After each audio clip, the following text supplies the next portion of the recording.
Voilà, chers amis, chers camarades, j'espère que vous allez bien. Moi, je suis ravi de vous retrouver pour partager aujourd'hui avec vous quelques minutes, je ne vais pas vous prendre long, une mésaventure que je trouve assez folle. Alors, il y a mon chat qui a envie de manger, c'est l'heure où il mange d'habitude, donc ça va être un peu compliqué.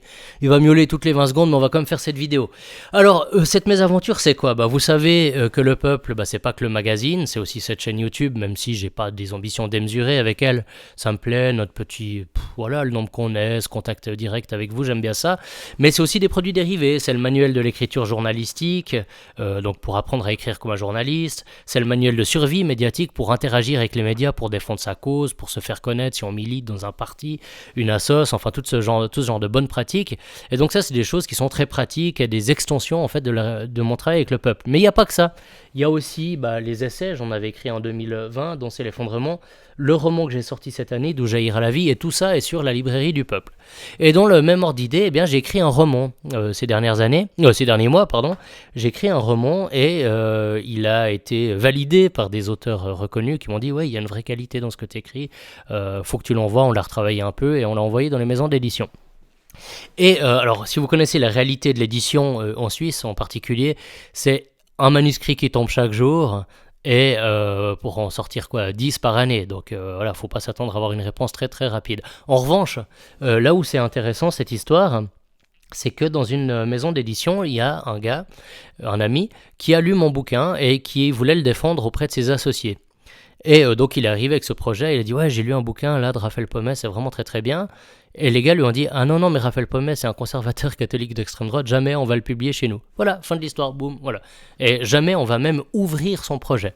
Voilà, et cette histoire me plonge dans certaines réflexions. Alors je suis pas abattu, ça m'amuse plutôt dans le fond, mais ça montre la force des caricatures en fait. Moi je croyais qu'effectivement il y avait quand même des gens qui étaient capables, notamment dans le monde de l'édition, qui étaient capables de passer par-dessus ces caricatures. Je suis un être hanté par une certaine nostalgie, par un certain romantisme, par une certaine... Des années 39-45, par exemple. On voit que c'est pas toujours le cas, alors j'ai bon espoir qu'il y ait d'autres personnes, je continue à envoyer mon bouquin, qu'il y ait d'autres personnes qui se disent non, si son bouquin il est bon, qu'est-ce qu'on s'en fout des labels, d'ailleurs assez éloignés de la réalité, qu'on met sur telle ou telle personne. Mais l'autre chose, c'est que je me dis aussi, ouais, c'est quand même dramatique dans le fond qu'une image artificielle d'ailleurs pèse plus que la qualité intrinsèque du truc que vous avez produit. Je vois ça quand même un peu comme une défaite de la liberté d'expression. Mais plutôt que de me morfondre, je voulais partager avec vous une réflexion. De la même manière que je commence aujourd'hui à sortir ces manuels, ces choses-là, je me dis mais est-ce qu'il ne s'agirait pas de développer Le Peuple dans une autre direction ? Alors continue évidemment ce que je fais, mais est-ce que le prochain développement du Peuple, c'est pas la maison d'édition ? Je m'explique. Comme vous voyez, moi, j'ai une librairie sur le site du journal, vous pourrez y voir tout ce que je vous ai dit. Mais je me dis, on a l'outil de vente, d'accord ? Ensuite, les cartons, je les envoie depuis la maison au début, ou surtout, je vends mes bouquins en conférence. Finalement, est-ce que j'ai encore besoin d'un éditeur classique ? Est-ce que j'ai besoin de raser les murs ? Est-ce que j'ai besoin de me soumettre ? C'est une question qui mérite d'être posée. Alors, a priori, j'ai quand même plutôt envie d'un éditeur classique parce que, voilà, j'aime ce livre, mais enfin, dans le fond, on veut quoi ? On veut la crédibilité et la diffusion. Mais bon, je veux dire, moi, j'ai cette communauté, et peut-être qu'il s'agirait de construire désormais à l'écart. Je me dis toujours, moi, plutôt que de me soumettre, que d'expliquer que non, mais je suis pas ce que vous croyez, machin... autant construire à l'écart, on n'est pas plus bête que d'autres, quoi.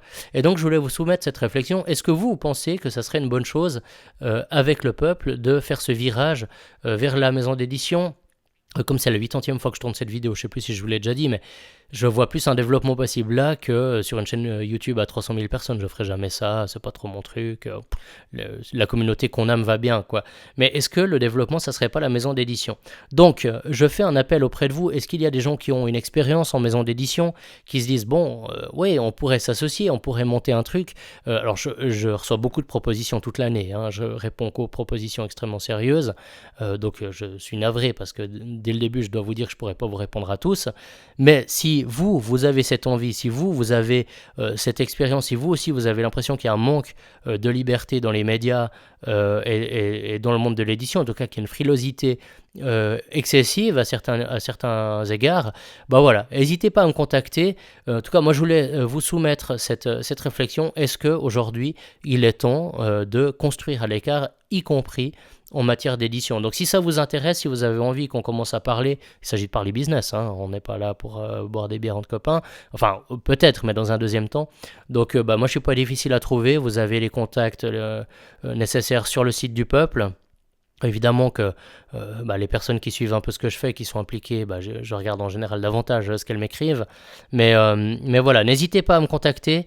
Ça m'intéresse d'avoir vos retours. En tout cas, ce que je ne vais pas faire, c'est que je ne vais pas donner le nom de la maison d'édition. Je ne vais pas balancer les gens parce que ce n'est pas ma manière de faire. Si eux sont sectaires, moi je ne le serai pas.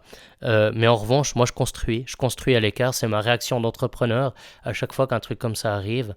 Donc voilà. Dites-moi ce que vous en pensez, je me réjouis de vous lire, je me réjouis de vos impulsions, et peut-être qu'on fera quelque chose ensemble. Allez, à la prochaine, ciao.